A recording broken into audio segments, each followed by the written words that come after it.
الرجیم بسم اللہ الرحمن الرحیم وبہ نستعین وهو خیر المعین وصلی اللہ علی سیدنا محمد وآلہ الطاہرین۔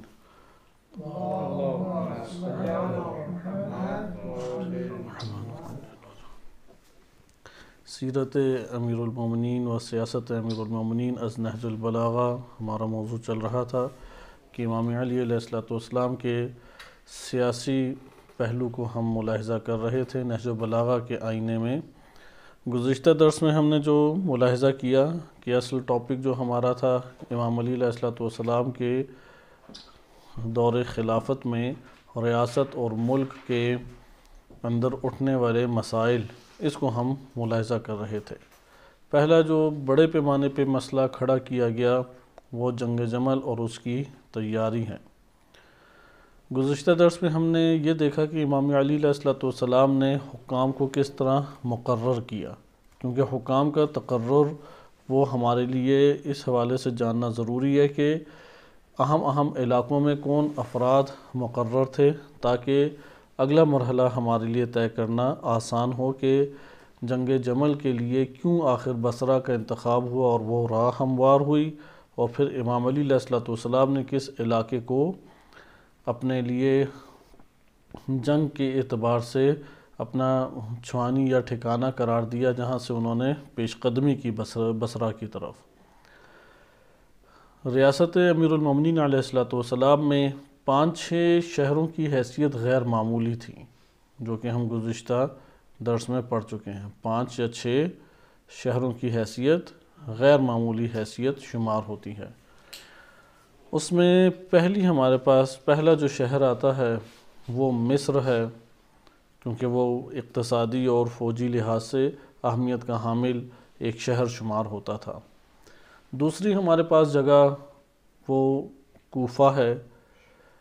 تیسری جگہ بصرہ ہے، کیونکہ بصرہ کے ذریعے سے ایران کے اکثر بیشتر علاقوں کو کنٹرول کیا جاتا تھا۔ چوتھی جگہ خود شام ہے کہ یہ اہمیت کی حامل جگہ، اور 5واں علاقہ ہمارے پاس یمن کا علاقہ ہے اور بحرین کا علاقہ ہے، چھٹا بحرین کا نام آتا ہے۔ مکہ مدینہ کے حیثیت مدینہ تو دارالخلافہ شمار کیا جاتا تھا اور چھوٹا سا شہر تھا، لیکن چونکہ یہ دارالخلافہ اور ایک مقدس شہر کی حیثیت رکھتا تھا، اس لیے ان شہروں میں کسی قسم کے معاملات کو ابھارنے میں دشواری پیش آ سکتی تھی۔ حضرت عثمان کے قتل کے بعد ایک یہ مشورہ موجود تھا مخالفین کی جانب کہ ہم جنگ کا جو میدان ہے وہ مدینہ منورہ کو قرار دیں، لیکن اس کو تسلیم نہیں کیا گیا ان کے مشوروں کے دوران، جیسا کہ سابقہ دروس میں آپ ملاحظہ کر چکے ہیں۔ اسی طرح مکہ بھی ایک مقدس شہر شمار ہوتا تھا، اور اس کا بھی نہیں اس طور پہ انتخاب کیا گیا، اگرچہ مکہ ہی سے آغاز اس امام علی علیہ السلام کے مقابلے کا اور فتنے کا آغاز مکہ ہی سے شروع ہوا۔ وہ جو شہر ہیں ان شہروں میں کس کے کتنے اثرات رہے، اس کو بھی جاننا ہمارے لیے ضروری ہے، کیونکہ حضرت عمر کا جو دور ہے وہ 13 ہجری سے لے کے 23 ہجری ہے، یا 12 ہجری سے لے کے 23 ہجری، تقریباً 11 سال بنتے ہیں۔ 23 ہجری سے لے کے 35 ہجری تک حضرت عثمان کا دور ہے۔ بس آپ نے دیکھا 11 سال حضرت عمر کے، اور 23 ہجری سے 35 ہجری تک، یہ کتنے سال ہو جاتے ہیں؟ تقریباً 12-13 سال۔ 12-13 سال حضرت عثمان کے سال ہیں۔ حضرت عمر کے دور میں بعض شخصیات معاشرے کے اندر سیاسی اعتبار سے قوت حاصل کر گئیں، اور یہی شخصیات بعد کے آنے والے دنوں میں امام علی علیہ السلام کے شدید مخالف ثابت ہوئے، یا امام علیہ السلام کے لیے مشکلات کھڑی کرنے والے شمار ہوئے۔ لہٰذا آپ آئیں اور اس حوالے سے دیکھیں تو آپ کی خدمت میں یہ حقیقت سامنے آئے گی کہ 23 ہجری، یعنی اگر حضرت عمر کے دور کوئی پہلے دیکھ لیں، یہ 5-6 شہر، ابھی ویسے شہروں کی تعداد ہمارے پاس 22-23 بنتی ہے، لیکن جو میں نے آپ کی خدمت میں 5-6 شہر بیان کیے ہیں، یہ اقتصاد کے اعتبار سے، فوجی قوت کے اعتبار سے اہمیت کے حامل شمار ہوتے ہیں۔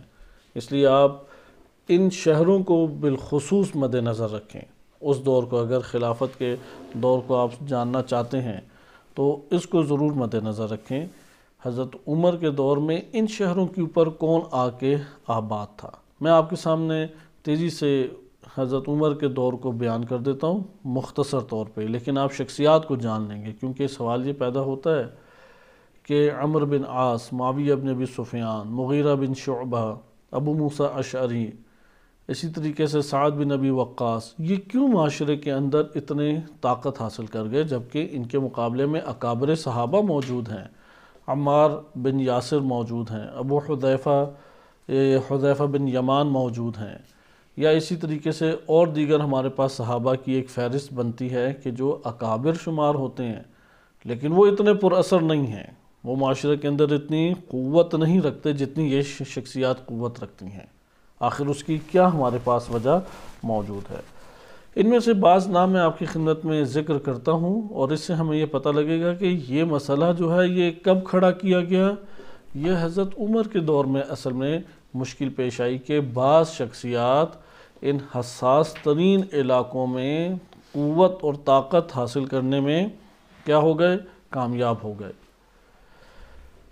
آئیں ہم دیکھیں کہ کون کون سے شہروں کے اوپر حضرت عمر کے دور میں افراد موجود تھے۔ جہاں تک بحرین کا تعلق ہے، بحرین میں کئی افراد نے حکومت کی۔ بحرین میں ہمارے پاس بہرحال اس کو ترک کرتے ہیں، مصر کو لیں کیونکہ ہم نے مصر سے آغاز کیا۔ میں دوبارہ عرض کر دوں، اگر ایک ترتیب بھی بنانا چاہتے ہیں اس طرح بنا سکتے ہیں۔ مصر ہے، شام ہے، کوفہ ہے، بصرہ ہمارے پاس ہے، اور یمن۔ یہ 5 شہر خصوصی طور پہ ہیں۔ اس کے بعد پھر مکہ اور مدینہ آ جاتا ہے۔ اگر آپ بحرین کو تھوڑا سا اگر ہٹ بھی جائیں، کیونکہ بحرین ایک بالکل کنارے پہ واقع ہے، بحرین کی بھی اپنی قیمت ہے، لیکن وہاں سے ایسی شورشیں نہیں ابھریں۔ یہ علاقے بالخصوص جیسے یمن کے بڑے بڑے قبیلے تھے، ان قبیلوں سے بڑا لشکر بنا کرتا تھا۔ پرانے دور میں قبائل لشکر کو فراہم کرتے تھے۔ مصر کی طرف اگر آپ آئیں تو مصر در حقیقت عمرو بن عاص 23 ہجری تک، عمرو بن عاص 21 سے 23 ہجری تک عمرو بن عاص حاکم رہا، کیونکہ 21 ہجری کو ہی مصر صحیح طریقے سے آزاد ہوا، اور اس علاقے کے اوپر پھر حکومت بھی عمرو بن عاص کو دے دی گئی۔ بس 21 سے 23 ہجری عمرو بن عاص حضرت عمر کے دور میں، حضرت عمر جو ہیں وہ 23 ہجری کو قتل کر دیے گئے، لہٰذا 23 ہجری ہمارے پاس بنتی ہے کہ جس میں عمرو بن عاص کو رکھا۔ عمرو بن عاص آغاز سے ہی مصر کے اوپر 2 سال حاکم رہا، اس لیے مصر کو صحیح طریقے سے، اس کے قبائل کو صحیح طریقے سے عمرو بن عاص جانتا تھا۔ اس کے بعد ہمارے پاس آ جاتا ہے دوسرا علاقہ، آپ اس کو شام لے لیں۔ شام کا جو علاقہ ہے، یہ علاقہ حضرت عمر کے دور میں فتح ہوا، صحیح ہے۔ اس کا آغاز اگرچہ حضرت ابوبکر کے دور میں ہوا، اور انہوں نے یزید بن سفیان کو، یزید بن ابی سفیان، ابو سفیان کے بیٹے یزید، معاویہ کے بھائی کا نام بھی یزید تھا، اس کو حاکم بنایا، اور اس کی وفات کے بعد معاویہ بن ابی سفیان کو حاکم بنایا۔ 18 ہجری سے لے کے 23 ہجری تک، 18 ہجری غالباً 17 ہجری کو یہ شام جو ہے یہ کاملاً آزاد ہو گیا تھا غالباً، یا اسی اثناء میں، صحیح ہے۔ بہرحال 18 سے 23 ہجری تک معاویہ ابن ابی سفیان کو عمر بن خطاب انہوں نے حاکم بنا دیا، اور اس حصے کو کاملاً دین اسلام کے نشر ہونے کے بعد اور فتح ہونے کے بعد یہ علاقہ فقط اور فقط اموی بادشاہوں کو دیکھتا رہا ہے، اور بادشاہت کی طرح نظام تھا ادھر۔ اگر آپ اہل سنت کی بھی صحیح سند روایات دیکھیں کہ معاویہ بن ابی سفیان نے امام علی علیہ السلام کے دور میں قیس و کسریٰ کے طریقے اختیار نہیں کیے، حضرت عمر کے دور میں قیس و کسریٰ کے طریقے اختیار کر لیے تھے، لیکن حضرت عمر نے ان کو چھوڑا ہوا تھا، معاویہ بن ابی سفیان کو چھوڑا ہوا تھا، کیونکہ معاویہ بن ابی سفیان نے بہانہ بنایا کہ ہمیں شام کے ساتھ، کیونکہ جو مد مقابل بقیہ شام کا علاقہ ہے، روم جسے کہتے ہیں، اس سے مقابلہ کرنا پڑتا ہے، تو اسلام کی شان و شوکت کے لیے میں نے یہ طریقے اختیار کیے ہوئے ہیں۔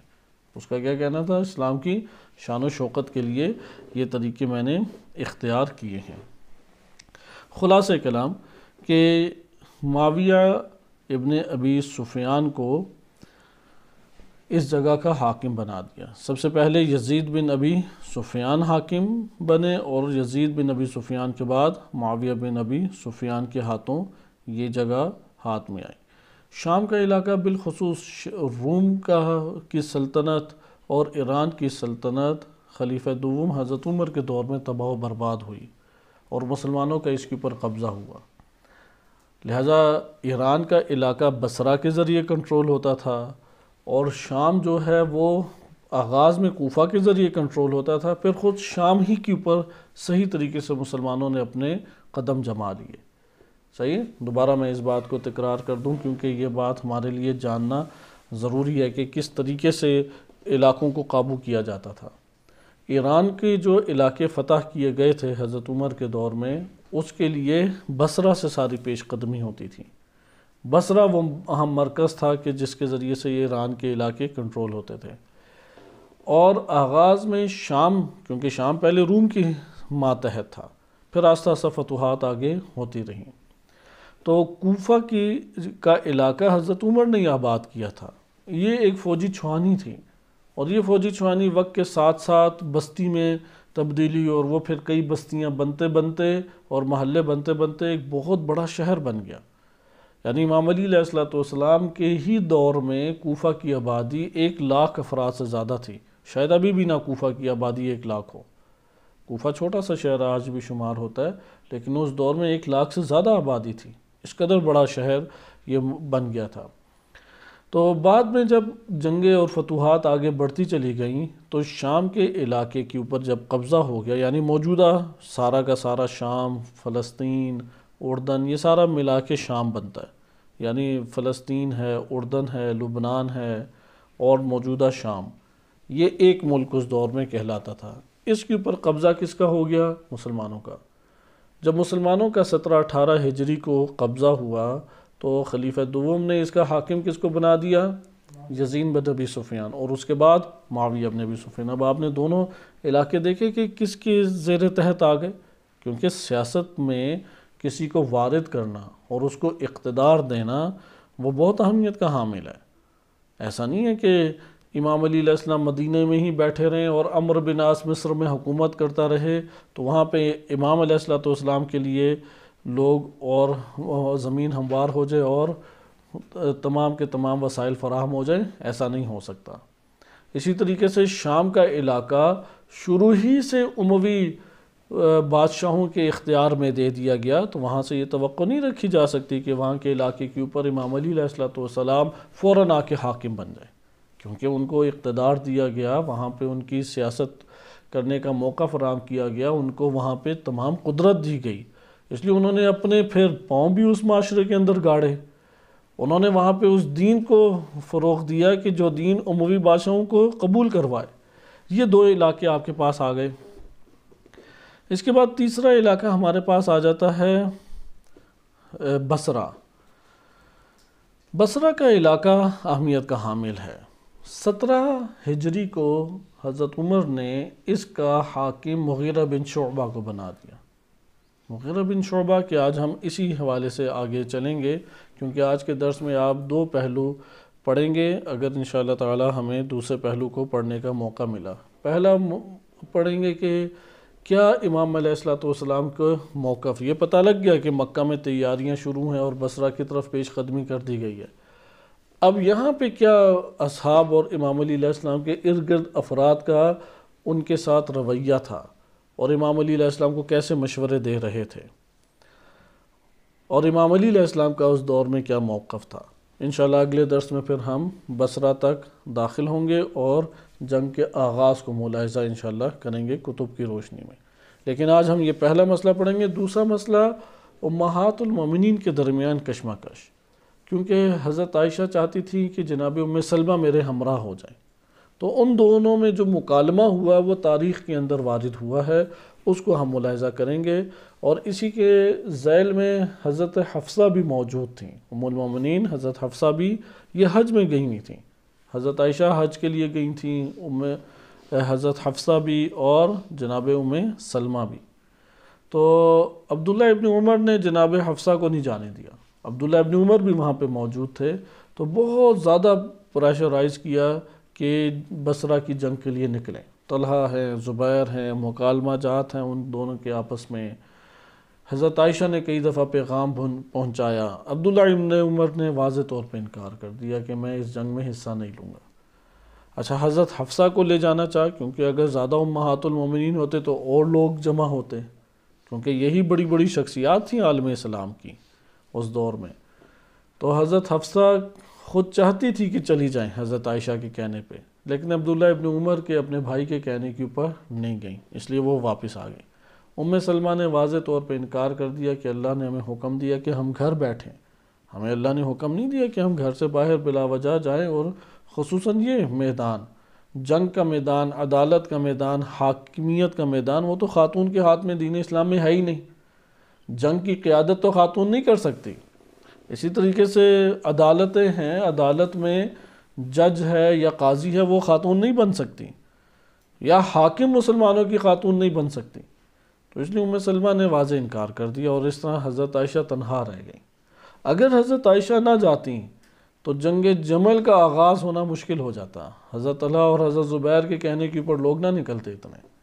انہوں نے سامنے حضرت عائشہ کو رکھا تھا اور حضرت عائشہ کے دوش کے اوپر لوگوں کو اکٹھا کیا تھا، اور وہ طلحہ و زبیر اور بالخصوص عبداللہ ابن زبیر ان کی باتوں میں آ گئیں، اور وہاں سے وہ چل پڑیں کہ بعض ہم مکالمہ جات پڑھیں گے۔ حضرت عمار یاسر اور حضرت عائشہ کا آپس میں مکالمہ، بعض صحابہ نے جا کے انہیں سمجھانے کی کوشش کی لیکن وہ نہیں سمجھے، تو اس کو انشاءاللہ تعالی ہم دیکھیں گے۔ بہرحال آپ بصرہ کو اب غور سے دیکھیں، کیونکہ یہی جگہ میدان جنگ بنی ہے۔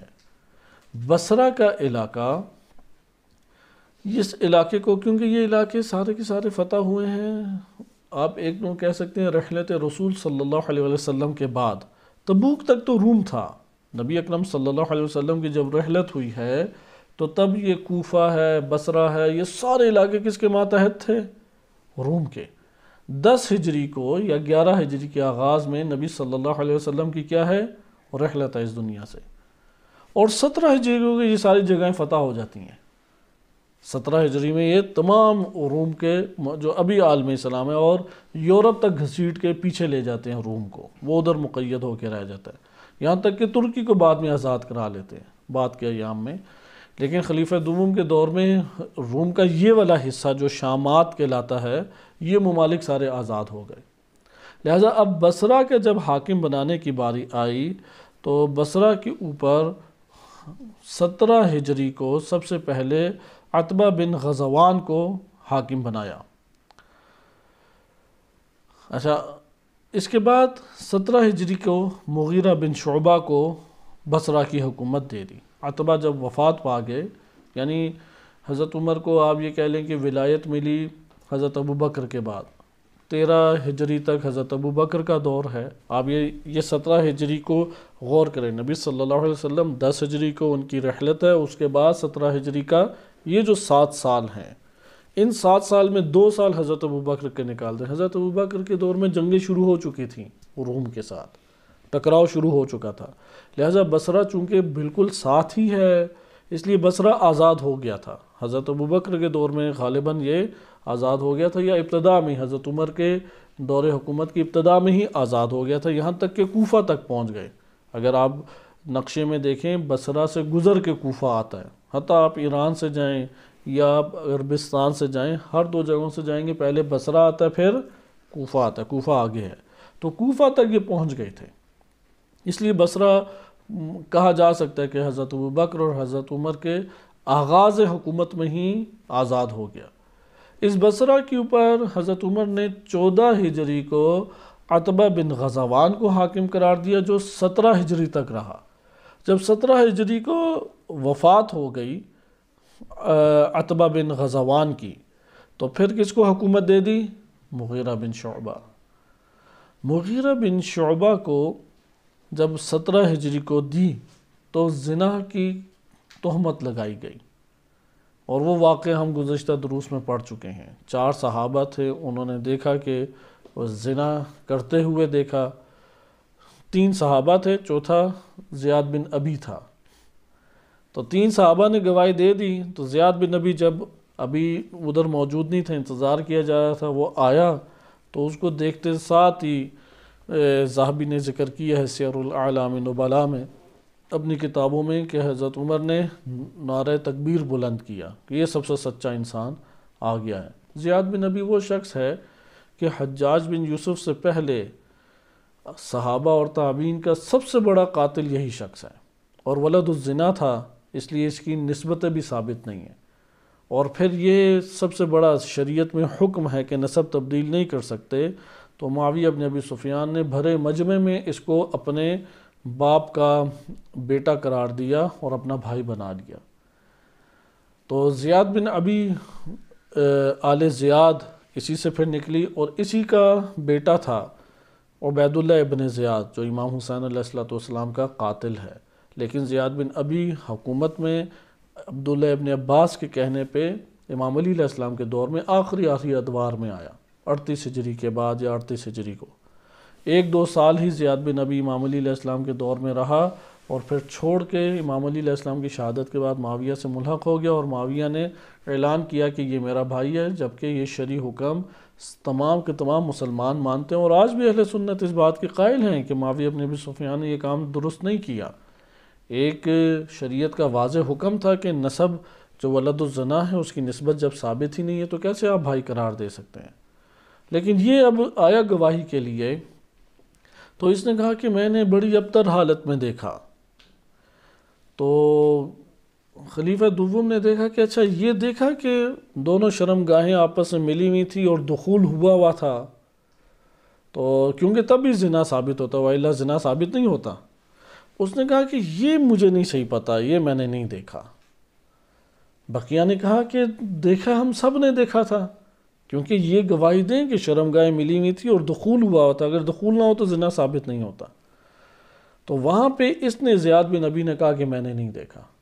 اس کے اوپر حضرت عمر بہت خوش ہو گئے اور ان تینوں صحابہ کو کوڑے لگائے، اور مغیرہ بن شعبہ کو چھوڑ دیا، اور امام علی علیہ السلام اس موقع پہ موجود تھے، وہ غضب کے عالم میں اٹھے اور کہا کہ اگر زنا کی اس کے اوپر حد جاری نہیں ہوتی تو جس حالت میں یہ موجود تھا اور زیاد بن ابی نے جس کی گواہی دی اس کے اوپر کوئی حد جاری یا تعزیر نہیں ہوتی، جبکہ اس کو کاملاً چھوڑ دیا مغیرہ بن شعبہ کو۔ یہ وہ افراد تھے جن کو معاشرے میں پر اثر کیا گیا اور حکومت ان کے انڈر لائی گئی اور ان کو اقتدار دیا گیا، یعنی 2 الگ الگ چیزیں، ایک ہے اقتدار دینا اور ایک ہے معاشرے میں باعزت قرار دینا اور معاشرے کے اندر پر اثر کرنا۔ بہت سارے افراد ہوتے ہیں جو معاشرے میں پر اثر ہوتے ہیں، باعزت ہوتے ہیں، لیکن اقتدار ہاتھ میں نہیں ہوتا۔ یہ ملا بعد میں کہلاتے ہیں جو حکمرانوں کے آس پاس ہیں۔ بہرحال مغیرہ بن شعبہ اس طریقے سے آیا، اور اس کو پھر حضرت عمر نے فقط اور فقط چھوڑ دیا اور بصرہ کی حکومت سے ہٹا دیا۔ بصرہ کی حکومت سے ہٹا کے ابو موسیٰ اشعری کو بصرہ کے اوپر لے آئے۔ آپ شخصیات دیکھیں ابھی، کیونکہ یہی نام بار بار آپ کے سامنے آئیں گے۔ آپ نے دیکھا عمر بن عاص حضرت عمر کے دور میں مصر کے فتح ہونے کے بعد مصر کا حاکم، معاویہ کے دور میں شام کا علاقہ فتح ہونے کے بعد معاویہ یا معاویہ سے پہلے اس کے بھائی یزید کے ہاتھ میں، بصرہ کا علاقہ مغیرہ بن شعبہ کے ہاتھ میں، اور اس کے بعد ابو موسیٰ اشعری کے ہاتھ میں۔ کب تک ابو موسیٰ اشعری کے ہاتھ میں بصرہ رہا؟ 5 سال تقریباً ابو موسیٰ اشعری کے ہاتھ میں رہا، یعنی 17 ہجری سے لے کے 23 ہجری تک، جب تک وہ زندہ رہے خلیفہ دوم، کون حاکم رہا؟ ابو موسیٰ اشعری اس علاقے کا حاکم رہا۔ بس آپ نے دیکھا بصرہ کیا امام علی علیہ السلام کے چاہنے والوں کے انڈر رہا، یا امام علی علیہ السلام کے جو مخالفین مستقبل میں بنے ان کے انڈر رہا بصرہ؟ لہذا بصرہ وہ جگہ ہے کہ جہاں پہ شروع ہی سے امام علی علیہ السلام کے مخالفین ان کی حکومت قائم رہی ہے۔ یہ آپ کے پاس بصرہ کی صورتحال آ گئی۔ اچھا، اس کے بعد ہمارے پاس کوفہ کا علاقہ ہے۔ جہاں تک کوفہ ہے تو کوفہ کی پہلی ولایت سعد بن ابی وقاص کو دی۔ 17 سے 20 ہجری تک سعد بن ابی وقاص وہ رہے۔ سعد بن ابی وقاص نے بیعت نہیں کی امام علی علیہ السلام کی، شورا میں بھی مخالفت کی حضرت عثمان کے دور کی، لہذا سعد بن ابی وقاص شروع ہی سے امام علی علیہ السلام سے ٹکراتے تھے اور انہیں قبول نہیں ان کی شخصیت کو کرتے تھے امیر المومنین علیہ السلام کی، لہذا سعد بن ابی وقاص 17 سے 20 ہجری تک کیا رہے؟ امام علی علیہ السلام کی بجائے یہ کوفہ کے حضرت عمر کے دور میں کوفہ کے اوپر حاکم رہے۔ 20 ہجری کے بعد 9 مہینوں کے لیے 1 سال 9 مہینے تقریباً 2 سالوں کے لیے عمار یاسر کو بنا دیا گیا، اس لیے کوفہ کے اندر امام علی علیہ السلام کے عناصر موجود تھے۔ عمار یاسر کو حضرت عمر نے اس کا امیر بنایا کوفہ کا، اور ان کے ساتھ عبداللہ بن مسعود کو بھیجا، صحیح ہے، عبداللہ بن مسعود کو ان کے ہمراہ بھیج دیا۔ ادھر توجہ رہے، کیونکہ عبداللہ بن مسعود کو کیا مطلب ہمراہ بھیجا؟ اب کوفہ آپ دیکھ رہے ہیں کہ یہ 5-6 شہر بڑے شہر ہیں، اہمیت کے حامل شہر ہیں۔ سعد بن ابی وقاص 3 سال رہے، مسئلہ نہیں، 17 18 19 20، صحیح ہے، 17 سے 20 4 سال آپ تقریباً کر لیں، 3-4 سال رہے، لیکن سعد بن ابی وقاص کو ہٹا کے پھر کس کو منتخب کر دیا؟ کیونکہ سعد بن ابی وقاص کو کیوں ہٹایا گیا؟ ایک اہم سبب ہے یا نہیں؟ یعنی سوال اٹھتا ہے یا نہیں؟ کوفہ میں اگر حضرت عمر نے سعد بن ابی وقاص کو اس جگہ کی حاکمیت دی تو سعد بن ابی وقاص کو 20 ہجری کیوں عزل کر دیا گیا؟ کیونکہ لوگوں کی کثیر شکایات تھیں ان کے خلاف، لوگوں کی سعد بن ابی وقاص۔ لیکن یہاں پہ ایک اور سوال، سعد بن ابی وقاص ان کو معاشرے کے اندر لانے والے، ان کو اقتدار کے اندر لانے والے، ان کو سیاست میں پر اثر کرنے والی شخصیت کون ہے؟ خلیفہ دوم، انہوں نے سعد بن ابی وقاص کے لیے معاشرے میں راہ ہموار کی۔ سعد بن ابی وقاص کے بعد تقریباً 2 سال کے لیے جناب عمار یاسر ان کو امیر بنا دیا گیا، اور عبداللہ بن مسعود ان کو بھیجا گیا بیت المال کا امیر بنا کے۔ بیت المال کا وزیر کس کو بنایا؟ عبداللہ ابن مسعود، بڑے نام ہیں یہ۔ اور اسی کے ساتھ عثمان بن حنیف کو بھی ایک انہوں نے وہاں پہ حکومت دی۔ بہرحال 23 ہجری کو حضرت عمار بن یاسر ان کو ہٹا کے مغیرہ بن شعبہ کو کوفہ کا پھر والی بنا دیا، یعنی بصرہ میں تہمت لگی، 5 سالوں کے لیے ہٹا دیا، اور پھر 23 ہجری کو حضرت عمر نے مغیرہ بن شعبہ کو کیا کیا؟ دوبارہ کس کا حاکم بنا دیا؟ بصرہ سے ہٹا کے کوفہ کا حاکم بنا دیا، اور جناب عمار یاسر کو عزل کر دیا، اور مغیرہ بن شعبہ حضرت عمر کی وفات تک اسی جگہ کے امیر رہے۔ آپ نے کوفہ کو دیکھا، بصرہ میں پہلے تھے، پھر ہٹایا تو مغیرہ بن شعبہ کو حضرت عمر نے ہی کوفہ کا حاکم بنایا۔ اچھا، یہ ہمارے پاس حضرت عمر کے دور کے آگے سارے کے سارے والی حضرات، جو اہم والی حضرات ہیں۔ بعض ہم نے علاقوں کو چھوڑ دیا ہے، لیکن یہ وہ علاقے ہیں کہ جن کے اوپر ان کی حکومت قدر مضبوط حکومت شمار ہوتی تھی۔ آئیں اب ہم حضرت عثمان کے دور کو دیکھتے ہیں۔ حضرت عثمان کے دور میں معاویہ بن ابی سفیان شام کے اوپر باقی رہے، صحیح ہے، معاویہ کو نہیں ہٹایا۔ اچھا، پھر دوسری جگہ جو ہمارے پاس آ جاتی ہے وہ یمن کا علاقہ ہے۔ یمن میں یعلا بن امیہ کو معاویہ نے رکھا۔ یعلا بن امیہ بھی امام علی علیہ السلام نے برطرف کر دیا تھا، جیسے ہی امام علی علیہ السلام آئے یمن سے ہٹا دیا۔ بس اب آپ علاقے گنتے رہیں، ہم نے 5-6 نام لیے ہیں، مصر ہے، شام ہے، کوفہ ہے، بصرہ ہے، اور 5واں یمن۔ اس کے ساتھ ملحق کر سکتے ہیں مکہ، مدینہ یا بحرین، لیکن ابھی ہم اسے نظر انداز کر رہے ہیں۔ یہ 5 شہر ہمارے لیے اہمیت کے حامل ہیں، کیونکہ ادھر سے فوجی لشکر سارے بنتے اس علاقے سے تھے، درست ہے۔ تو بس یمن میں کون حاکم حضرت عثمان نے قرار دیا؟ یعلا بن امیہ۔ اور امام علی علیہ السلام جیسے ہی آئے تو فوراً ہٹا دیا یعلا بن امیہ کو۔ اچھا، اس کے بعد ہمارے پاس شام کا پتہ لگ گیا، معاویہ بن ابی سفیان، یمن میں یعلا بن امیہ۔ مصر میں کون آیا؟ مصر میں عمر بن عاص کو معزول کر کے عبداللہ ابن ابی سراح کہ جس کے بارے میں نبی صلی اللہ علیہ وسلم نے فرمایا تھا اور اہل سنت کتب میں بھی معتبر ذرائع سے آئے کہ اگر کعبہ میں پایا جائے یا غلاف کعبہ سے چمٹا ہو تب بھی اسے پکڑ کے قتل کر دو۔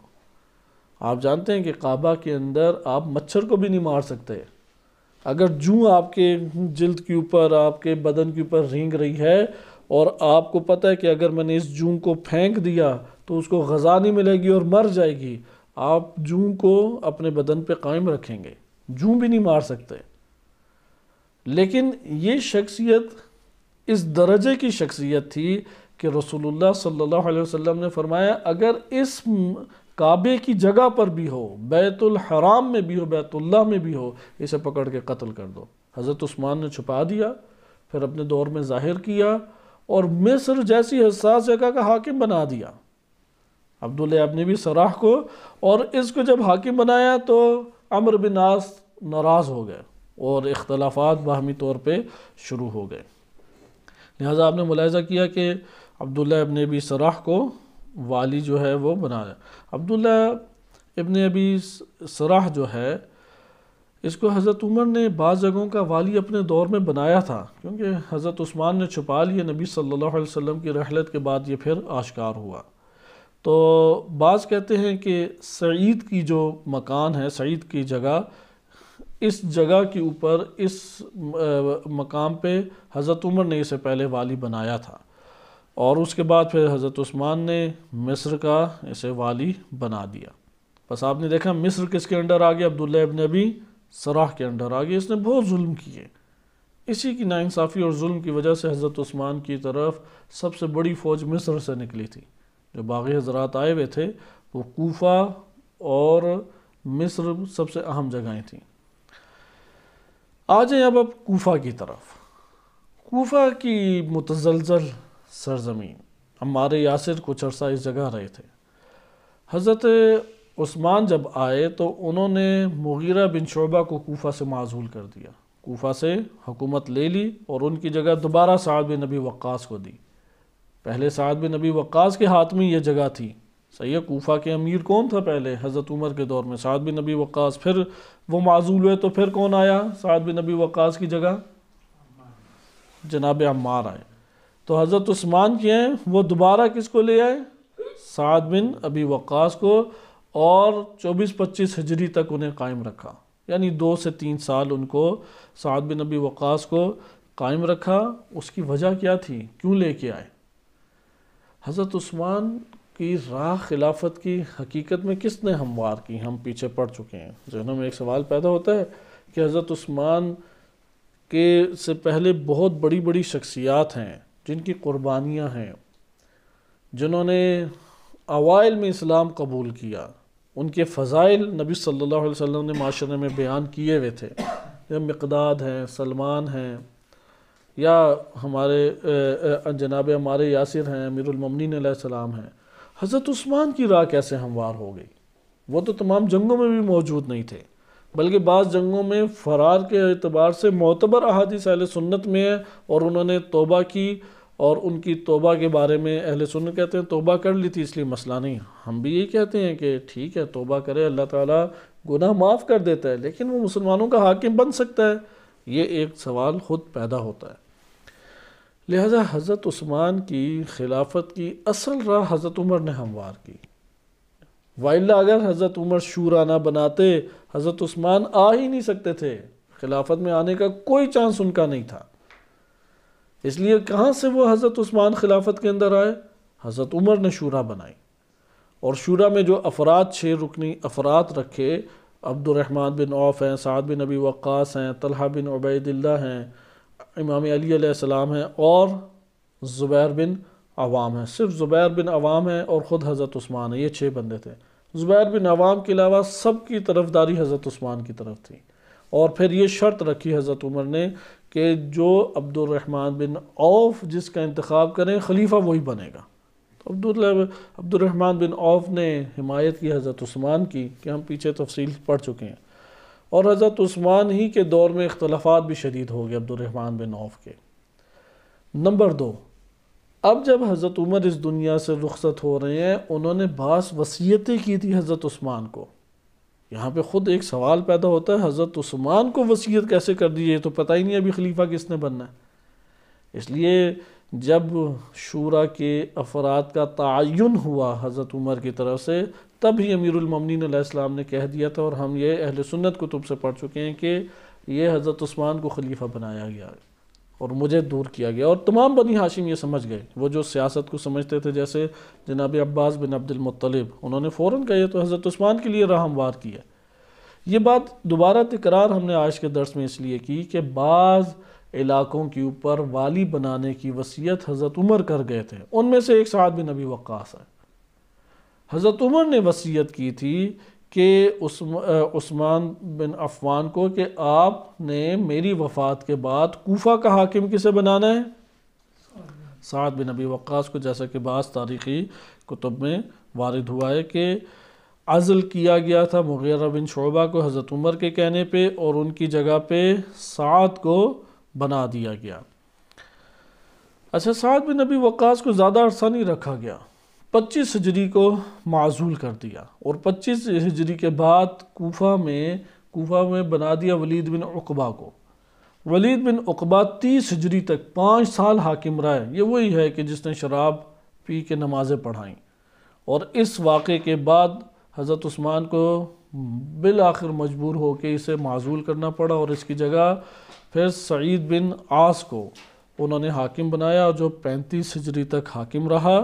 اور جب حالات بہت بگڑ گئے اور لوگوں نے ایک قسم کا پکڑ کے باہر نکال دیا سعید بن عاص کو، یہ سارے اموی ہیں، ولید بن عقبہ، سعید بن عاص، ان کو جب سعید بن عاص کو پکڑ کے باہر نکال دیا تو 35 ہجری میں ابو موسیٰ اشعری کو پھر حاکم بنا دیا. حضرت عثمان نے کوفہ کس کو بنا دیا؟ پھر حاکم ابو موسیٰ اشعری کو بنا دیا. حقیقت میں لوگوں نے ابو موسیٰ اشعری کو ان کی بے دینیاں دیکھ کے، کیونکہ ابو موسیٰ اشعری کی ظاہری جو صورت تھی وہ انتہائی زہد و تقوی والی تھی اور اہل علم تھی. یعنی جو معاشرہ جس اعتبار سے دیکھتا تھا ابو موسیٰ اشعری کو، وہ دو اعتبار سے دیکھتا تھا. ایک ہے زہد اور تقوی، اور دوسرا کیا ہے؟ اہل علم ہونے کے اعتبار سے. لہٰذا ابو موسیٰ اشعری کو ان لوگوں کی بے دینیاں دیکھ کے لوگوں نے کہا اگر اوپر ہمارے حاکم ہی بنانا ہے تو پھر اس کو بناؤ. اچھا، ابو موسیٰ اشعری کا انتخاب کیوں کیا گیا؟ کیونکہ آپ جان چکے ابو موسیٰ اشعری کو حضرت عمر نے کہاں کی حکومت دی؟ جیسا کہ ابھی ہم نے پڑھا ہے، بصرہ کی حکومت دی. کس کو ہٹا کے؟ مغیرہ بن شعبہ کو ہٹا کے. بصرہ کوفہ کے حاکم اگر ہم نے بھول گئے تو پھر ہمیں یہ نہیں پتہ لگے گا کہ وہ ادھر کے فتنوں میں کیوں یہ والے عناصر فتنوں کے ادھر جاگ گئے. بصرہ سے ہٹایا، اور بصرہ سے مغیرہ بن شعبہ کو ہٹا کے کسی کو بنا دیا؟ ابو موسیٰ اشعری کو. اور اس کے بعد ابو موسیٰ اشعری، پھر ان کو ابو موسیٰ اشعری کو کس نے ہٹایا؟ یعنی کب تک ابو موسیٰ اشعری بصرہ کے حاکم رہے؟ حضرت عمر کے دور میں کب تک حاکم رہے؟ تقریباً 5 سال، یعنی حضرت عمر کی وفات تک بصرہ کے علاقے کے اوپر حاکم وہ رہے. اور پھر ہمارے پاس اعداد و شمار آئے کہ حضرت عمر نے مغیرہ بن شعبہ کو کہاں کا حاکم بنایا؟ بس بصرہ کا. حضرت عمر کے انتقال تک بصرہ کا حاکم کون تھا؟ ابو موسیٰ اشعری. اور کوفہ کا حاکم کون تھا جب حضرت عمر کی وفات ہوئی؟ مغیرہ بن شعبہ. یہ 2 نام ذہن نشین رکھیں. اسی لیے جب خلیفہ سوم کا دور آیا تو انہوں نے کیا کیا کہ ان علاقوں میں اپنے بندے لانا شروع کیے. لہٰذا انہوں نے بصرہ کے علاقے میں ابو موسیٰ اشعری تو موجود تھے، صحیح ہے، ابو موسیٰ اشعری کی جگہ پہ بصرہ کے حضرت عمر کے انتقال کے بعد تھے. حضرت عمر نے ان کے بارے میں بھی یہی کہا تھا، وصیت کی بھی تھی حضرت عثمان کو کہ ابو موسیٰ اشعری کو نہیں ہٹانا، اسے قائم دائم رکھنا ہے. لہٰذا حضرت عثمان جب آئے ہیں تو اس وقت سے لے کے، یعنی 23 ہجری سے لے کے 29 ہجری تک ان کو قائم دائم رکھا حضرت عثمان نے. بصرہ کا حاکم تبدیل نہیں کیا. بس بصرہ میں ابو موسیٰ اشعری کو کس نے بصرہ کے اندر قوت عطا کی؟ حضرت عمر نے۔ کوفہ کے اندر سعد بن ابی وقاص، پھر مغیرہ بن شعبہ، صحیح ہے، ان کو قوت عطا کی۔ اچھا 29 ہجری کو برطرف کر دیا، حضرت عثمان نے 29 ہجری کو برطرف کر دیا، اور کس کو لے؟ عبداللہ بن عامر بن کریز، یہ حضرت عثمان کے کزن رکھتے ہیں، عبداللہ بن عامر بن کریز۔ اور عبداللہ بن عامر بن کریز یہ معاویہ کا داماد بھی ہے، معاویہ بن ابی سفیان کی بیٹی ہند کی شادی اسی سے ہوئی، صحیح ہے، ہند نام تھا، کہ ہندہ اردو میں کہا جاتا ہے، گولتا ہے نہیں، عربی میں نہیں، ہا نون دال چلتا ہے، تو ہند سے معاویہ، بس دو رشتے آپ نے دیکھے، حضرت عثمان سے ایک رشتہ اور دوسرا رشتہ معاویہ بن ابی سفیان کی دامادی، عبداللہ بن عامر بن کریز۔ یہ کب تک حاکم رہے بصرہ کے؟ 35 ہجری تک۔ بس آپ نے دیکھا بصرہ طول تاریخ میں نبی صلی اللہ علیہ وسلم کی رحلت کے بعد جب یہ علاقہ فتح ہوا تو اس کے بعد بصرہ کے حاکم کون کون آ رہے ہیں؟ پہلا حاکم بصرہ کا مغیرہ بن شعبہ، یعنی وہ جو عتبہ کے بعد کہ 14 سے 17 ہجری تک تو وہ رہے، پہلے حاکم مغیرہ بن شعبہ، پھر مغیرہ بن شعبہ کے بعد بصرہ کے حاکم ابو موسیٰ اشعری، ابو موسیٰ اشعری حضرت عمر کی وفات تک رہے، پھر حضرت عمر کی وفات کے بعد حضرت عثمان نے وصیت کی وجہ سے نہیں ہٹایا اور 29 ہجری تک رہے، یعنی بصرہ کے مقام پہ 17 سے 29 ہجری کتنے سال لگ بنتے ہیں؟ تقریباً 12 سال۔ یہ جو 12 سال موجود ہیں، کون بصرہ کا حاکم رہا؟ ابو موسیٰ اشعری، اس لیے بصرہ کے اوپر ان کا ہولڈ تھا، ایک اقتدار رہا ہے بصرہ کے اوپر، اور ان سے پہلے مغیرہ بن شعبہ کا اقتدار رہا ہے۔ لہذا 29 ہجری کو ختم ہٹا کے عبداللہ بن عامر بن کریز کو بصرہ کے مقام کے اوپر کون لے آئے؟ حضرت عثمان۔ آپ نے ملاحظہ کیا؟ بس کوفہ کی طرف اگر آپ آئیں تو کوفہ کے حاکم کون ہیں؟ سعد بن ابی وقاص حضرت عمر کے دور میں۔ سعد بن ابی وقاص کے بعد عمار یاسر، اور عمار یاسر کو 2 سال کے بعد عزل کر کے پھر کس کو لے آئے حضرت عمر؟ مغیرہ بن شعبہ کو لیا، بس کوفہ میں مغیرہ بن شعبہ، پھر اس کو ہٹا کے مغیرہ بن شعبہ کو حضرت عثمان کس کو لے آئے؟ نہیں، ولید بن عقبہ کو، پھر سعید بن عاص کو، اور آخر میں ابو موسیٰ اشعری کو کوفہ کے لے آئے۔ بس اس کے یہاں پہ آپ اندازہ لگائیں، حضرت عمر کے دور سے ابو موسیٰ اشعری کو سیاست کے میدان میں لایا گیا، درست ہے، حضرت عمر کے دور سے سیاست کے میدان میں انہیں لایا گیا اور پر اثر کیا گیا، درست۔ اور اب یہاں پہ سوال پیدا ہوتا ہے، ابو موسیٰ اشعری امام علی علیہ السلام کے موافق ہیں یا حضرت عمر اور حضرت عثمان کے؟ کیونکہ انہوں نے حکومت دی انہیں، اس لیے ان کے زیادہ یہ موافق تھے۔ یہ ہمارے پاس کیا ترتیب آ گئی بصرہ کی۔ آئے امام علی علیہ السلام کے دور، امام علی علیہ السلام نے آتے ساتھ ان سب جگہوں سے ہٹا دیا، ان جگہوں پہ حد اقل نہیں رہنے دیا۔ وہ 22 علاقے مختلف ہیں، بعض علاقوں میں معاویہ حضرت عثمان کے دور کے حاکموں کو باقی رکھا، لیکن 80-90% افراد کو ہٹایا۔ لہٰذا بصرہ کا حاکم امام علی علیہ السلام نے معروف ترین صحابی جناب عثمان بن حنیف کو بنا دیا، درست، اور اس جگہ پہ بھیجا۔ کوفہ کا صحابی کس کو بنایا؟ کوفہ کے لیے امیر المومنین علیہ السلام نے بعض کتب کے مطابق شہاب نامی ایک اپنے صحابی کو بنایا، لیکن جناب مالک اشتر کے کہنے کے اوپر حضرت ابو موسیٰ اشعری کو ہی باقی رکھا۔ جناب مالک اشتر کو امام علی علیہ السلام بعض کتب کے مطابق بنانا چاہ رہے تھے اور انہیں اس کے اوپر باقی رکھا، درست ہے۔ اس لیے جب امام علی علیہ السلام کو خلافت ملی، ابو موسیٰ اشعری کو کوفہ سے نہیں ہٹایا۔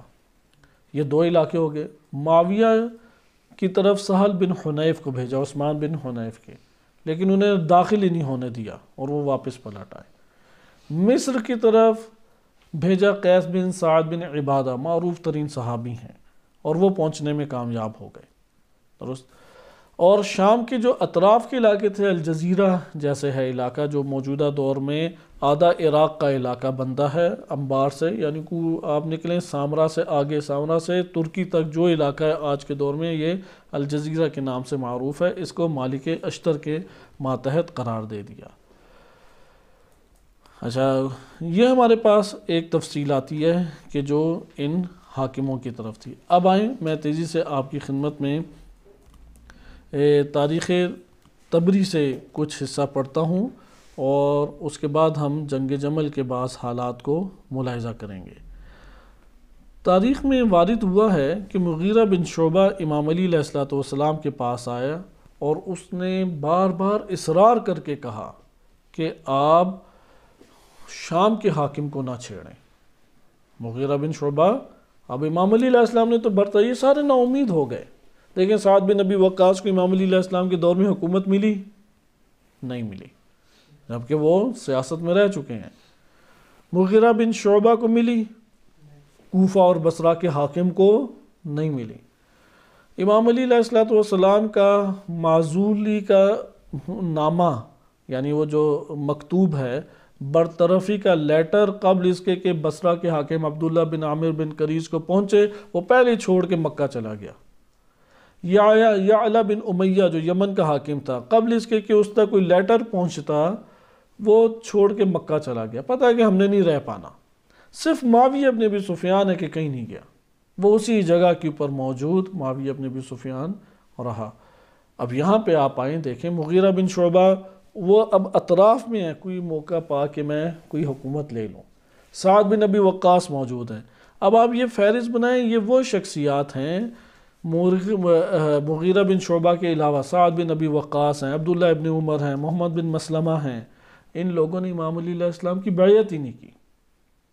وہ جو صحیح سند روایت کے تحت، یہ میں آپ کی خدمت میں بات کر رہا ہوں کہ اس کا بلکہ ہم حوالہ جو ہے میں آپ کی ذکر کر دیتا ہوں کہ یہ وہ شخصیات ہیں کہ جنہوں نے امام علی علیہ السلام کے ہاتھوں پہ بیعت نہیں کی۔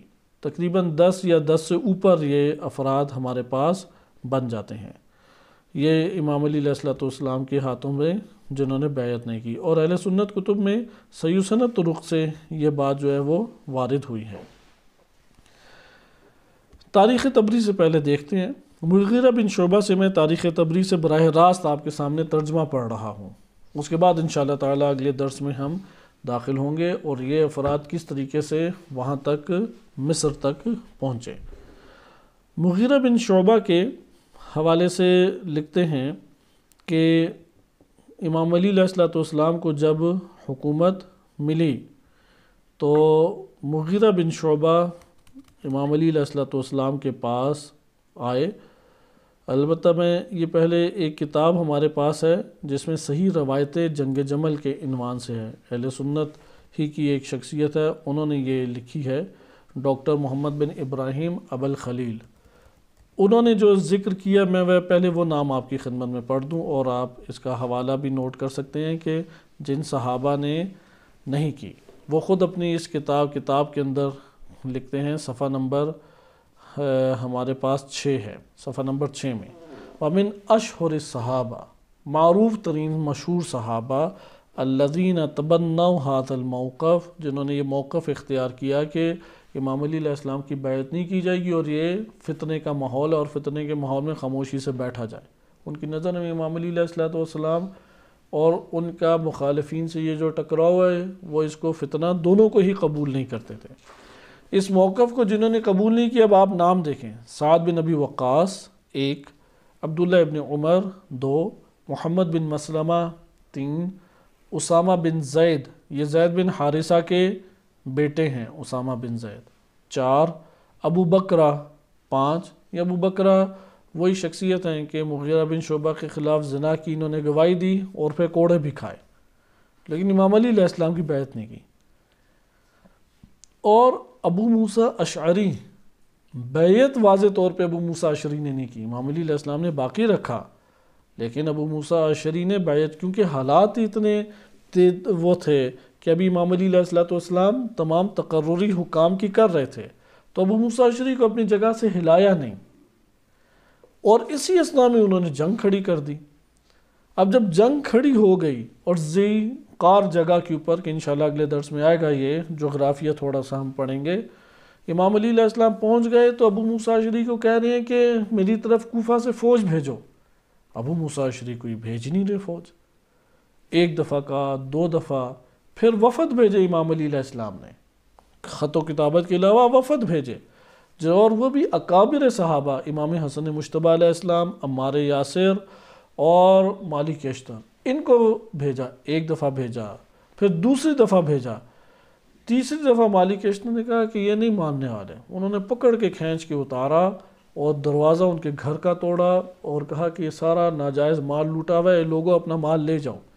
اور وہاں پہ پھر ابھارا، عمار یاسر نے ابھارا لوگوں کو، اہل سنت کتب میں واضح طور پہ آیا کہ جناب عمار یاسر جا جا کے قبائل میں بات کرتے، مجمع میں کھڑے ہو کے لوگوں کو پکارتے، اور تب جا کے کوفہ سے امیر المومنین علیہ السلام کی فوج نکلی۔ لہٰذا امام علی علیہ السلام نے پہلی فرصت میں ابو موسیٰ اشعری کو عزل کیا اور برطرف کر کے پھر بعد میں اس جگہ کے اوپر خود دارالخلافہ بنا دیا اور وہاں پہ منتقل ہو گئے۔ لیکن یہ صورتحال جنگ جمل میں بنی۔ بہرحال آپ نے ادھر دیکھا، یہ صحیح سند روایت کے مطابق انہوں نے اس میں صرف صحیح روایتیں اپنے اس اہل سنت کی کتاب ہے جہاں سے میں یہ پڑھ رہا ہوں۔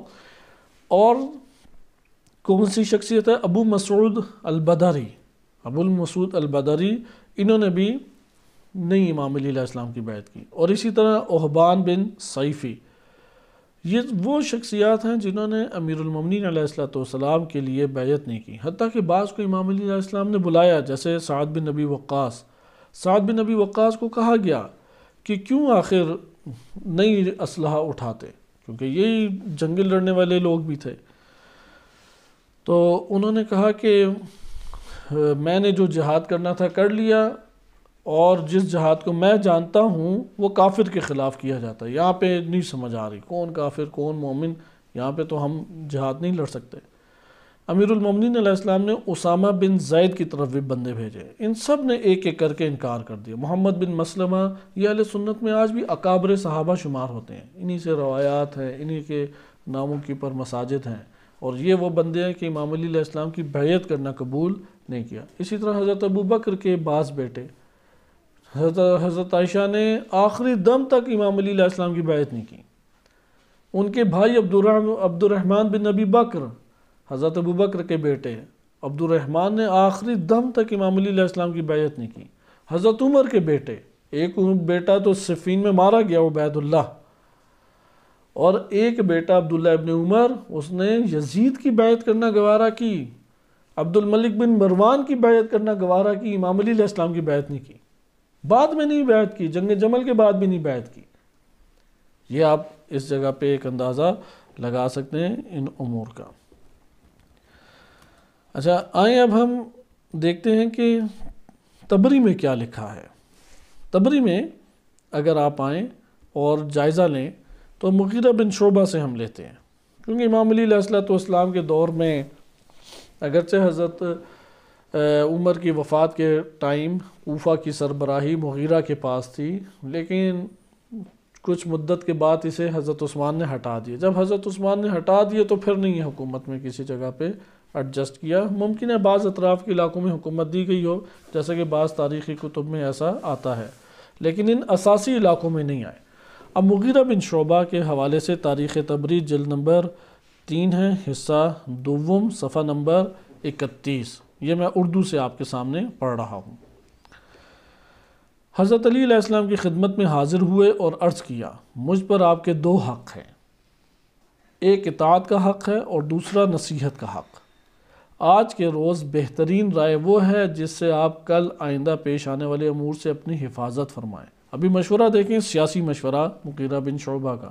آج بھی اہل سنت کے بہت سارے علماء اس مقام پہ مغیرہ بن شعبہ کے حامی ہیں، اور نعوذ باللہ یہ تہمت امام علی علیہ السلام پہ لگاتے، انہیں تو سیاست کرنی نہیں آتی تھی، جیسے بعض عناوین اسی ترجمے میں مصنف نے قائم کی ہیں۔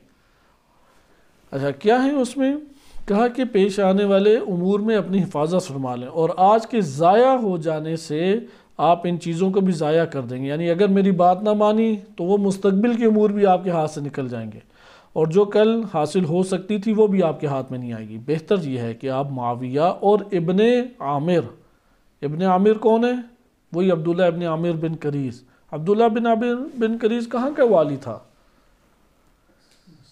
بصرہ کا۔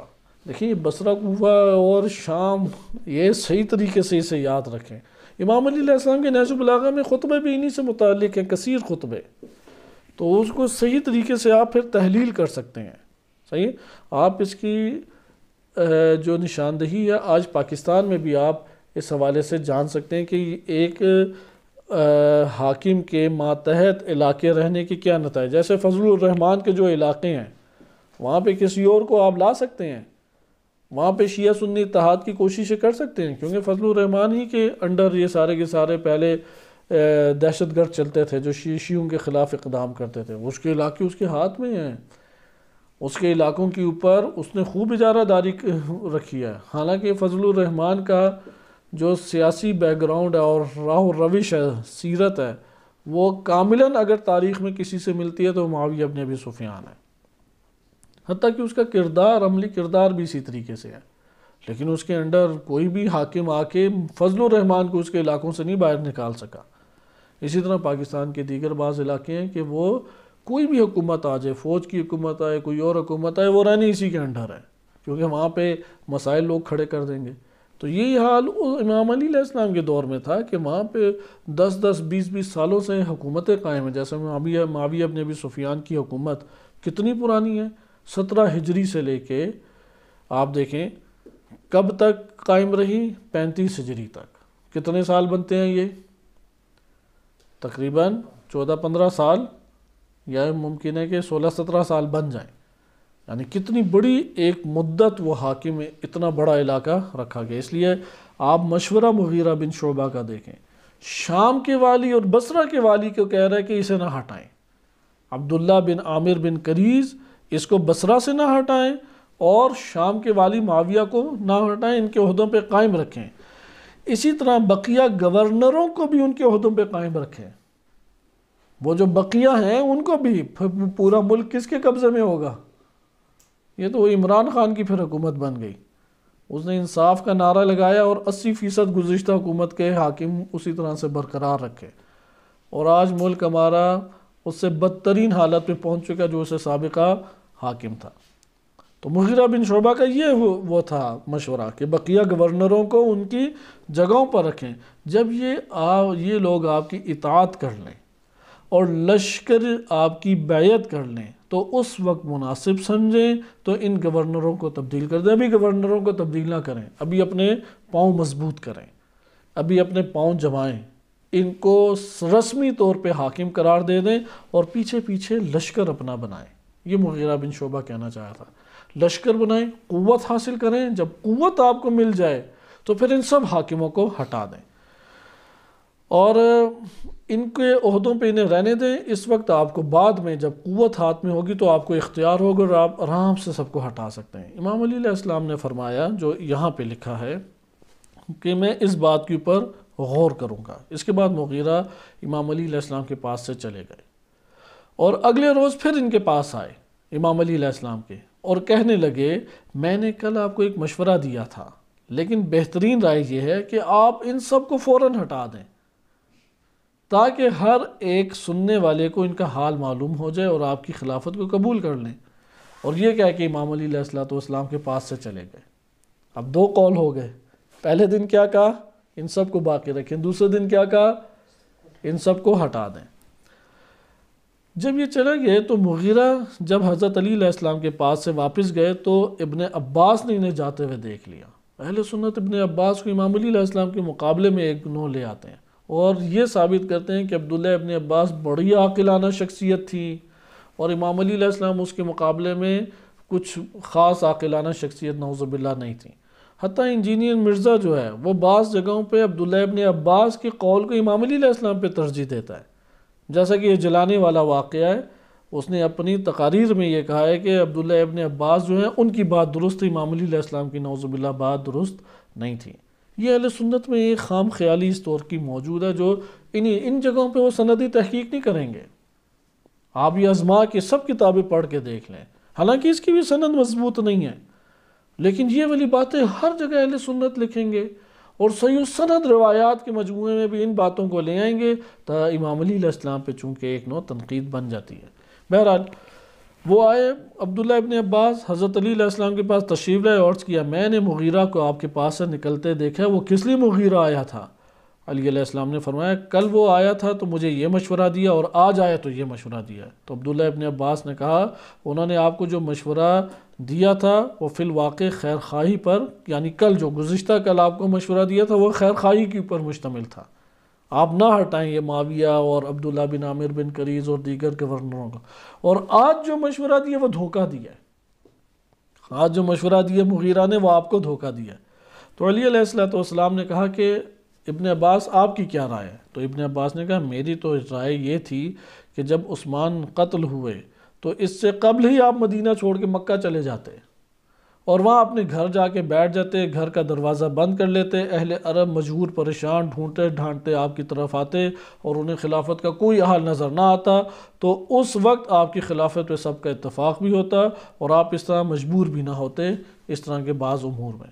اور جہاں تک بنو امیہ کا تعلق ہے تو آپ کو اس خلافت پہ متہم کرنے کے لیے زیادہ سے زیادہ وہ کوشش کریں گے، یعنی آپ کے اوپر تہمتیں لگائیں گے اور لوگوں میں شبہات ڈالیں گے، اور وہ بھی اس قصاص کا مطالبہ کریں گے جس کا اہل مدینہ نے آپ سے مطالبہ کیا ہے، اور ان کے ارادے پہ نہ تو آپ کو قدرت حاصل ہو سکے گی اور نہ وہ خود اس قصاص میں قدرت پا سکیں گے۔ اور اگر بالفرض یہ امور انہیں سپرد بھی کر دیے جائیں، یعنی بنی امیہ کو سپرد بھی کر دیے جائیں، تو وہ اپنے حقوق کو خود تباہ و برباد اور فنا کر دیں گے اور وہ امور اختیار کریں گے جن سے زیادہ شبہات پیدا کیے جا سکیں۔ اور خدا کی قسم یہی مغیرہ کل یہی کہے گا کہ میں نے تو علی علیہ السلام کو نصیحت کی تھی، لیکن جب اس نے میری نصیحت قبول نہیں کی تو میں نے اسے دھوکہ دیا، یعنی علی علیہ السلام کو دھوکہ دیا۔ یہ اب آپ نے دیکھا عبداللہ بن عباس کا مکالمہ تاریخ طبری اور دیگر تمام تاریخ کی کتب میں یہی لکھا ہے، یہ کسی بھی جگہ پہ تبدیل نہیں ہے، یہ تمام کتابوں میں لکھا ہے۔ علی علیہ السلام پھر عبداللہ بن عباس جو ہیں وہ کہتے ہیں کہ مجھے حضرت عثمان نے امیر حج بنایا تھا اور وہ مکہ میں ہی نہیں تھے، عبداللہ ابن عباس مدینہ میں نہیں تھے جب خلیفہ سوم قتل ہوئے، اور اس کے بعد وہ جب حج سے فارغ ہوئے تو امام علی علیہ السلام کی بیعت ہو چکی تھی، اس لیے ان کے گھر جا کے عبداللہ ابن عباس نے بیعت کر لی۔ اچھا، امام علی علیہ السلام کا تاریخ طبری میں آگے وہ ذکر کرتے ہیں اور اسی کے اوپر ہم آج کی گفتگو ختم کریں گے۔ حضرت علی علیہ السلام کے پاس اس وقت مغیرہ خلوت میں موجود تھے اور عبداللہ ابن عباس کہتے ہیں میں باہر رکا ہوا تھا، جب وہ باہر نکلے تو علی علیہ السلام سے پھر سوال کیا عبداللہ ابن عباس نے کہ آپ کو کیا کہا؟ تو انہوں نے پھر یہ بتایا کہ جو ابھی آپ سارا سن چکے ہیں۔ آگے بیان ہے، ہیڈنگ دیکھیں، حضرت علی علیہ السلام اور ابن عباس کا باہمی مکالمہ، باہمی گفتگو۔ حضرت عبداللہ ابن عباس کہتے ہیں میں نے امام علی علیہ السلام سے کہا پہلی مرتبہ تو مغیرہ نے آپ کے ساتھ خیر خواہی کی اور دوسری دفعہ دھوکہ دیا ہے۔ اب یہاں پہ ایک اور راوی کے اس تناسب سے ہے، تو علی علیہ السلام نے کہا تم مجھے نصیحت نہ کرو۔ ابن عباس نے کہا آپ جانتے ہیں کہ معاویہ اور ان کے ساتھی دنیا دار ہیں، اگر آپ ان کے عہدوں پہ قائم رکھیں گے تو انہیں اس کی کوئی پرواہ نہیں ہے کہ خلیفہ وقت کون ہے، آپ انہیں قائم دائم رکھیں۔ اگر آپ انہیں معزول کر دیں گے تو وہ کہیں گے کہ خلافت بغیر مشورے کے قائم ہوئی اور اسی خلیفہ نے حضرت عثمان کو قتل کیا ہے، یعنی تہمت لگائیں گے، قتل عثمان آپ کی گردن پہ ڈالیں گے، اس طرح آپ کی مخالفت پہ آمادہ ہو جائیں گے اور اہل عراق بھی آپ کے باغی بن جائیں گے۔ دوسری جانب میں طلحہ زبیر سے بھی مطمئن نہیں ہوں کہ کہیں وہ آپ پہ حملہ نہ کر بیٹھے۔ تو امام علی علیہ السلام نے فرمایا تم نے جو کہا ہے میں ان عہدیداروں کے عہدوں پہ قائم رکھوں تو خدا کی قسم اس میں کوئی شک و شبہ نہیں ہے کہ دنیا کی اصلاح کے لیے یہی بہترین تدبیر ہے، لیکن جہاں تک حق اور ان امور کا تعلق ہے جس کے عثمانی عہدیدار مرتکب ہوئے ہیں تو جن کا مجھے علم ہے یہ امور مجھے اس پر مجبور کرتے ہیں کہ میں ان میں سے کسی ایک کو بھی عہدے پہ نہ رکھوں، یعنی اگر میں حق کو دیکھوں اور جو ان کی ناانصافیاں ان کو دیکھوں تو میرا وظیفہ یہ بنتا ہے کہ میں انہیں برطرف کروں، اور اگر برطرفی کے باوجود یہ میری خلافت قبول کر لیں تو ان کے لیے بہتر ہے، اور اگر یہ اس سے انحراف کریں گے تو تلوار میان سے نکال لوں گا۔ یہ امام علی علیہ السلام کا تاریخ تبری میں موقف ہے۔ ابن عباس نے کہا میری ایک اور رائے تسلیم کیجئے، آپ ینبع اپنی زمین پہ چلے جائیں، ایک جگہ کا نام ہے ینبع، اس جگہ پہ چلے جائیں اور اپنے گھر کا دروازہ بند کر کے بیٹھ جائیں، یعنی وہی مکہ میں آپ چلے جائیں، مکہ کے پاس ہے یہ جگہ۔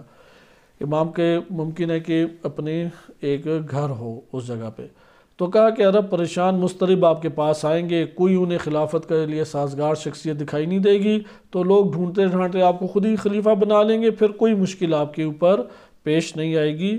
اور اگر آپ نے آج ان کا ساتھ دے کے معاویہ وغیرہ پہ لشکر کشی کی تو خدا کی قسم کل تمام لوگ عثمان کے خون کی ذمہ داری آپ کے سر پہ ڈال دیں گے۔ حضرت علی علیہ السلام نے کہا کہ میں یہ نہیں کر سکتا، تم شام جاؤ اور وہاں کا عامل میں تمہیں بناتا ہوں۔ ابن عباس نے کہا وہاں تو معاویہ موجود ہے، یعنی امام علی علیہ السلام کے کہنے کے اوپر عبداللہ ابن عباس حرکت کرنے والے نہیں ہیں۔ امام نے کہا کہ تمہاری یہ باتیں میرے لیے قابل قبول نہیں ہیں، میں تمہیں شام کا حاکم بناتا ہوں۔ کہا ابن عباس نے وہاں تو معاویہ موجود ہے جو بنی امیہ خان کے خاندان سے تعلق رکھتے ہیں اور حضرت عثمان کے چچا زاد بھائی ہے، میں وہاں پہنچوں گا تو وہ عثمان کے خون کے قصاص میری گردن پہ ڈال دیں گے اور مار دیں گے، اور اگر ایسا نہ کریں تو کم سے کم قید ضرور کریں گے اور میرے خلاف کوئی حکم صادر کریں گے۔ تو امام علی علیہ السلام نے فرمایا میری اور تمہاری جو قرابت ہے تم نے اسے کیوں نظر انداز کر دیا؟ تم پہ جو شخص بھی حملہ آور ہوگا دراصل مجھ پر حملہ آور ہوا، میں تمہارا دفاع کروں گا۔ تو ابن عباس نے کہا معاویہ کو ایک تحریری خط لکھیں اور اس میں ان کے ساتھ کچھ وعدہ کیجئے اور کچھ احسانات کریں، پھر مجھے بھیج دیں تو مسئلہ نہیں ہے۔ صحیح ہے، یعنی کوئی زمین ہموار کریں۔ یہ دیکھیں یہ سیاسی مشورے ہیں جو امام علی علیہ السلام کو دیے جاتے تھے۔ امیر المومنین علیہ السلام نے کہا کہ میں معاویہ کو خط لکھوں اور اس کے اوپر کوئی تحفے طائف اور احسانات کروں تو یہ ہرگز میں نہیں کر سکتا۔ تو یہاں سے پھر یہ آپ نے مکالمہ عبداللہ ابن عباس کا دیکھا۔ اس کے بعد آپ آگے دیکھیں کہ قریش کی حضرت علی علیہ السلام سے علیحدگی۔ اب ہیڈنگز میں آپ کے سامنے پڑھ رہا ہوں تاریخ تبری کے، تاکہ آپ کو پتہ لگے کہ اہل سنت کی کتب امام علی علیہ السلام کا کیا چہرہ پیش کرتی ہیں۔ اردو ترجمہ یہ ہے، معاویہ کے بارے میں مغیرہ کی رائے، وہ وہی ہے جو آپ پہلے سن چکے ہیں۔ ابن عباس کی رائے، حضرت علی علیہ السلام کا فیصلہ۔ اب ہیڈنگ دیکھیں، ابن عباس کی اردو ہیڈنگ مترجم نے خود بنا کے ڈالی ہے تاریخ تبری میں، ہیڈنگ نہیں تاریخ تبری میں لگی ہوئی۔ ہیڈنگ کیا ہے؟ ابن عباس کی دور اندیشی اور حضرت علی علیہ السلام کی سادگی۔ یعنی یہ جو آپ نے باتیں سنی ہیں یہ ابن عباس کی دور اندیشی تھی، اور علی علیہ السلام سادے بندے، انہیں پتہ ہی نہیں ہے سیاست کیا ہوتی ہے، بھولے بندے، نعوذ باللہ، بھولے بندے کو کیا پتہ کہ سیاست کیا ہے۔ لہذا حضرت عباس کا اس ہیڈنگ کے ذیل میں اب کیا جملہ ہے اور اس کے اوپر اختتام کرتے ہیں۔ عبداللہ ابن عباس فرماتے ہیں میں نے عرض کیا اے امیر المومنین آپ ایک بہادر شخص ضرور ہیں لیکن تدبیر جنگ سے قطعاً ناواقف ہیں۔ کیا آپ نے نبی صلی اللہ علیہ وسلم کا یہ فرمان نہیں سنا الحرب خدعۃ، جنگ تو ایک قسم کا دھوکہ ہوتا ہے؟ امام علی علیہ السلام نے فرمایا کیوں نہیں؟ تو ابن عباس نے کہا کہ اے امیر المومنین قسم بخدا میرا مشورہ اور رائے پہ اگر آپ چلیں تو ان مخالفوں کے اتنا آگے بڑھ جانے کے باوجود ان کی تدبیر کو اس طرح میں الٹ پلٹ کر دوں گا کہ یہ ہر کام میں پیچھے ہی آپ کو دکھائی دیں گے اور یہ سوچیں گے کہ اس انجام بد سے کیسے بچنا ہے، اور آگے کی کوئی بات انہیں نظر نہیں آئے گی۔ اس تدبیر میں آپ کا نہ نقصان ہے اور نہ آپ پہ کوئی گناہ لازم آئے گا اگر آپ میری باتیں مانیں۔ امام علی علیہ السلام نے فرمایا تم جن باتوں کا مجھے مشورہ دے رہے ہو اس میں تم نہ معاویہ کا کچھ کر سکتے ہو نہ کسی اور کا بگاڑ سکتے ہو، اس لیے بہتر یہ ہے کہ اگر میں تمہارا مشورہ تسلیم نہ کروں تو تم ہر حال میں میری کم سے کم اطاعت کرو۔ ابن عباس نے کہا کہ انشاءاللہ میں ایسا ضرور کروں گا، میرے نزدیک اطاعت سے زیادہ آسان کوئی اور شے نہیں ہے۔ یہ ٹوٹل مکالمہ تھا، اور اس کے بعد تاریخ تبری میں حضرت علی علیہ السلام کے دور کے گورنروں کے حالات شروع ہوتے ہیں۔ یہ باتیں آیا تاریخ میں گھڑی گئی ہیں یا ہوئی ہوں گی؟ نہج البلاغہ کی بعض تعبیرات سے یہ پتہ لگتا ہے کہ یہ باتیں ہونے کا امکان زیادہ ہے۔ یہی وجہ ہے کہ مکتب تشیع میں عبداللہ ابن عباس کی شخصیت زیادہ پرموٹ یا زیادہ نمایاں نہیں ہو پاتی۔ وہ امام علی علیہ السلام کے مقابلے میں اپنی ایک رائے رکھتے تھے، اپنی ایک شخصیت رکھتے تھے، اور یہی وجہ ہے کہ حضرت عبداللہ ابن عباس کی اولاد سے علی اور علی کی اولاد سے پھر آگے عباسی سلسلہ آیا، ان سب نے ائمہ علیہ السلام کی بات نہیں مانی اور ائمہ علیہ السلام کے مقابلے میں آل علی علیہ السلام کے مقابلے میں کھڑے ہوئے۔ عباسی خاندان کس سے چلا ہے؟ حضرت عبداللہ ابن عباس سے چلا ہے۔ لہٰذا آپ نے اس جگہ پہ اور نہج البلاغہ کے بعض تعبیرات سے ہمیں یہ پتہ لگتا ہے کہ یہ بات درست بھی ہے۔ کس طرح سے یہ بات درست ہے کہ یہ مکالمہ ہوا ہوگا کہ امام علی علیہ السلام کے کئی خطبوں میں ہے کہ مجھ کے اوپر تو یہ تہمت لگاتے ہیں کہ میں جنگ کی تدبیر سے ہی واقف نہیں ہوں، جبکہ تم لوگوں کی عدم اطاعت کی وجہ سے یہ حالات پیش آئے۔ یعنی امام علی علیہ السلام پہ کئی قسم کی تہمتیں لگائی گئیں۔ مثلا نہج البلاغہ سے یہ ظاہر ہوتا ہے، انشاءاللہ آئے گا بھی آپ کے، ایک تہمت لگائی گئی امام علی علیہ السلام جیسے آپ نے ابھی دیکھا کہ جنگ سے ہی واقف نہیں ہے، جنگی تدابیر، جبکہ امیر المومنین لڑتے رہے۔ عبداللہ ابن عباس تو ایک جنگ میں نہیں ہے وہاں پہ۔ جب نبی صلی اللہ علیہ وسلم کی رحلت ہوئی ہے تو 7-8 سال عمر ہے یا 6-7 سال عمر ہے، ایک جنگ رسول اللہ کے دور میں نہیں ہے۔ اور کیا ادھر اب عبداللہ ابن عباس کہہ رہے ہیں کہ آپ جنگی تدبیر سے واقف نہیں ہیں، علی تدبیر سے واقف نہیں ہے، تو پھر کون ہے جنگی تدبیر سے واقف؟ نمبر 2، یہ تہمت لگا کہ مذاق بہت کرتے ہیں امام علی علیہ السلام، مذاق کرنے والا تو حاکم نہیں بن سکتا۔ اچھا، بعض یہ کہتے ہیں کہ علی علیہ السلام کو سیاست نعوذ باللہ کرنے آتی ہی نہیں ہے۔ لیکن ہم اپنی اس گفتگو کا اختتام اس بات اور اس سوال پہ کرتے ہیں، عبداللہ ابن عباس کی بات سیاسی اعتبار سے آپ کو کیسی محسوس ہوتی ہے؟ کیونکہ عبداللہ ابن عباس نے کیا کہا؟ مغیرہ بن شعبہ کی پہلی والی بات کی، اور یہ مغیرہ بن شعبہ کا بھی کہنا تھا، ان گورنروں کو کچھ نہ کہیں، انہیں اس سے غرض کوئی نہیں ہے کہ کون خلیفہ بنتا ہے، انہیں اپنی حکومت سے ہے، آپ ان کو تھوڑے عرصہ چھوڑ دیں، پھر آپ اپنے لشکر کو قوی کریں، اس کے بعد آپ ان کے اوپر احسانات کچھ کریں، ان کے دل نرم کریں، اور پھر جب آپ کے ہاتھ پاؤں مضبوط ہو جائیں، اقتدار میں آپ پورے کے پورے طور پہ چھا جائیں، تو پھر ان کو برطرف کر دیں۔ یہ آپ کو ظاہری طور پہ بہتر محسوس ہوتا ہے یا نہیں؟ آخر امام علی علیہ السلام نے اس کو کیوں اختیار نہیں کیا؟ اس کو انشاءاللہ تعالی اگلے درس میں ملاحظہ کریں گے۔ صلی اللہ علیہ سیدنا محمد وآلہ طاہرین۔